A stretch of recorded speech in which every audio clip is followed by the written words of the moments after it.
नमस्कार विद्यार्थियों, मैं lecturer Mukesh Nikhil online classes में आपका स्वागत करता हूं। आइए, हमने पहले कबीर का अध्ययन कर लिया था। कबीर के परिचय को हमने जान लिया था। कबीर साहब के परिचय के बाद हम उनके पदों का अध्ययन करते हैं। कबीर का ये जो पद आया है, हम तो एक एक करी जाना, इस पद का हम अध्ययन कर रहे हैं, सप्रसंग व्याख्या कर रहे हैं, जिसमें कबीर साहब ने परम तत्व को समझाया है।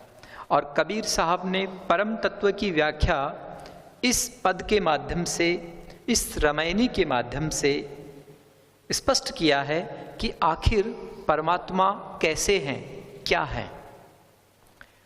सबसे पहले उनकी पंक्तियां हैं, हम तो एक एक करी जाना, दो कहे तिन्ही को दोजख, जिन नाहिन पहचाना। एक ही पवन एक ही पानी, एक ज्योति समाना, एक ही खाक गढ़े सब भांडे, एक ही कोहरा साना।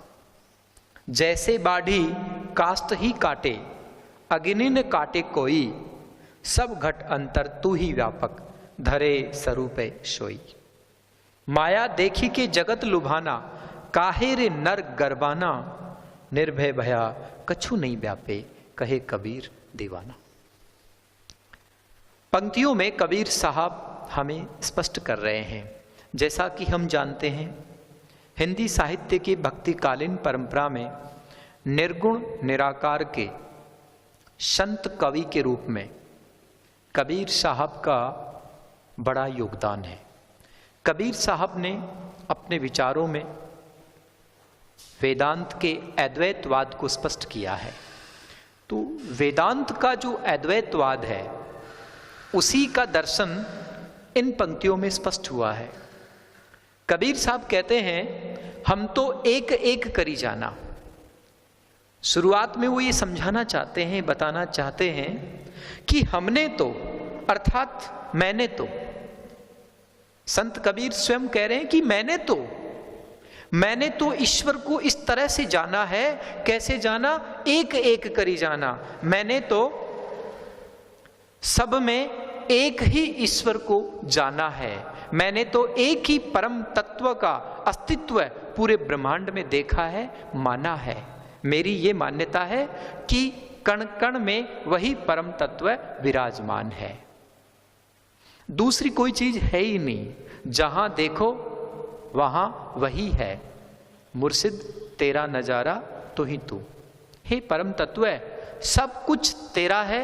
और इस पूरे दृश्यमान जगत में कण कण में तू ही मौजूद है, तेरा ही अस्तित्व है, तेरी ही झलक है, सब जगह है। तो कबीर साहब कहते हैं कि हमने तो सब जगह है, पूरे अस्तित्व में एक ही परम तत्व को जाना है, माना है। अगली पंक्ति में वो कहते हैं, दो कहे तिन्ही को दोजख, जिन नाहिन पहचाना। दो कहे, जो लोग कहते हैं कि दो हैं। देखिए, यहां इस बात को जरा समझ लेना। मैं बता रहा था वेदांत का अद्वैत दर्शन, अद्वैत दर्शन। तो ये वेदांत का अद्वैत दर्शन क्या है? वेदांत का अद्वैत दर्शन है आत्मा और परमात्मा दोनों एक हैं। ये दो नहीं एक, दो नहीं एक। तो ये जो तथ्य है, ये तथ्य है अद्वैत दर्शन का। दो नहीं एक। दो कौन? आत्मा और परमात्मा। आत्मा और परमात्मा दो नहीं है, दोनों क्या है? एक हैं। इसी बात को कबीर साहब अपनी इस बात में स्पष्ट कर रहे हैं। वेदांत के अद्वैतवाद को साबित करते हुए कह रहे हैं कि पूरी सृष्टि में, पूरे अखिल ब्रह्मांड में दो कोई चीज नहीं है, सब जगह वो एक ही है। तो अब सवाल आता है, दार्शनिक सवाल कर लेते हैं, विचारक लोग पूछते हैं कि भाई आत्मा और परमात्मा, तो जब परमात्मा है तो आत्मा कहाँ जाएगी? आत्मा भी तो कहीं होगी, जबकि हम ये मानते हैं कि सभी प्राणियों में आत्मा का वास है, सब प्राणियों में, जीवों में उनकी आत्मा है, जीवात्मा है, और फिर एक परमात्मा है। तो कबीर साहब यहां ये स्पष्ट करना चाहते हैं कि परमात्मा जो है वो आत्मा से अलग नहीं है, आत्मा ही क्या है, परमात्मा है। तो आत्मा को परमात्मा मानना, दोनों ही एक हैं दोनों, यही सिद्धांत अद्वैत दर्शन कहलाता है। और इसी अद्वैत दर्शन को कबीर साहब इन पंक्तियों में स्पष्ट कर रहे हैं। वो कह रहे हैं, दो कहे तिन्हीं को दोजख, कि जो पूरी सृष्टि में ये कहते हैं कि दो चीजें हैं, आत्मा अलग है, परमात्मा अलग है, ऐसी जो दो की बात करते हैं, द्वैत की जो बात करते हैं, तिन्हीं को दोजख, उनको तो दोजख मिलेगी, उनको तो नरक में जाना होगा, उनकी तो गति मुक्ति नहीं है, अर्थात वो वास्तव में ज्ञान को उपलब्ध नहीं हो पाए, उनको तो सत्य का साक्षात ही नहीं हुआ, जो अभी दो में फंसे हुए हैं, अटके हुए हैं, उलझे हुए हैं, जो ये मानते हैं कि आत्मा परमात्मा अलग अलग हैं, उनको तो दोजख है, उनकी मुक्ति नहीं है, वे तो नरकगामी हैं, उन्हें तो सत्य का साक्षात हुआ ही नहीं। जे नाहिन पहचाना, जो अब तक पहचान नहीं पाए कि वास्तव में इस अखिल ब्रह्मांड में कौन सा परम तत्व है जो कण कण में विद्यमान है। कबीर साहब कहते हैं, मेरी दृष्टि में एक ही परम तत्व है, आत्मा ही परमात्मा है, वो सब जगह विद्यमान है, जो इनको दो समझता है उसकी तो मुक्ति नहीं है, वो तो नरकगामी हो रहा है, जो नहीं पहचान पाए ये उनकी बड़ी कमी है। अगली पंक्ति में कबीर साहब कहते हैं कि एक ही पवन एक ही पानी।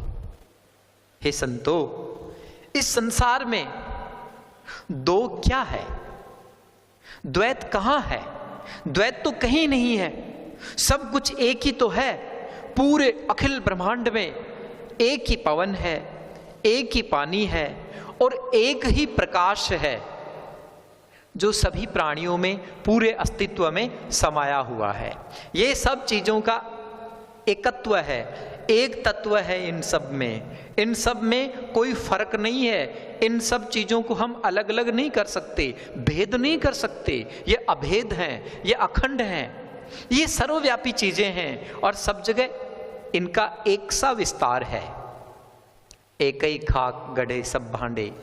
संतो, जितने भांडे हैं, जितने ये बर्तन हैं, ये जीवों के जो बर्तन हैं, ये भांडे जो बनाए गए हैं शरीर के, ये देह के भांडे जो कि परमात्मा ने, सृष्टि ने बनाए हैं, वो सब एक खाक के ही बने गए हैं। उनकी मिट्टी भी एक ही है, खाक मिट्टी, उन सब का एक ही पृथ्वी तत्व है, उनमें एक सी माटी ही उपयोग में ली गई है, एक सी माटी के ये सारे देह रूपी भांडे, देह रूपी बर्तन तैयार किए हैं। एक ही कोहरा साना, और उस कारीगर ने, उस कुंभकार ने एक ही कोहरे को एक ही मिट्टी से तैयार किया है, बनाया है, एक कोहरे से तैयार किया है। उसमें मिट्टी का जो तत्व है वो सारा एक सा है, उस मिट्टी में कोई भेद नहीं है, कोई फर्क नहीं है। अतः ये मानकर चलिए कि जितने प्राणी हैं, जितने जीव हैं, उन सब में मूल तत्व एक ही है और वो अभेद है, उसमें कोई फर्क नहीं है।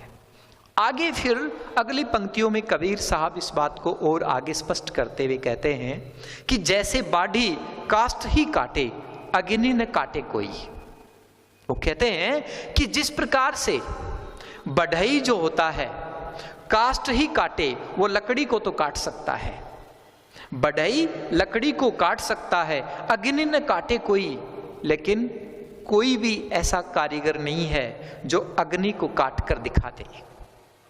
कहने का तात्पर्य यही है कि जो लकड़ी है उसके टुकड़े किए जा सकते हैं, क्योंकि लकड़ी जो है वो पदार्थ है, उसका अपना एक अलग अस्तित्व है, उसके टुकड़े टुकड़े किए जा सकते हैं, लेकिन अग्नि को कोई नहीं काट सकता।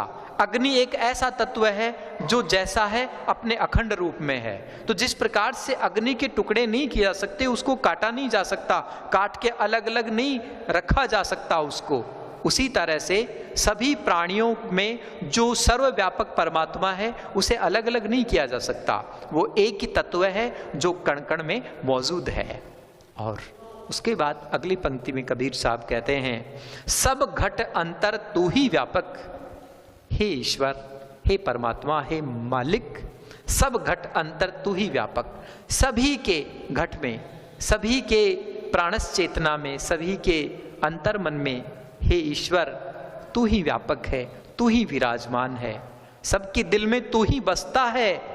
धरे स्वरूपे सोई, बस ये बात है कि तुमने अलग अलग रूप धारण कर रखे हैं, बाकी उन सब अलग अलग रूपों में है वास्तव में तू ही, सबके मूल में एक तू ही विराजमान है।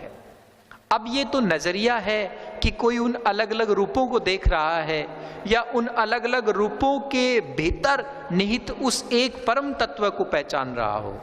तो कबीर साहब यही कहना चाहते हैं कि बाहरी जो रूप हैं भिन्न भिन्न, इन रूपों पर मत जाओ, इन सब रूपों में इनकी मूल में एक ही परमात्मा विराजमान है। तो असल तत्व वही है।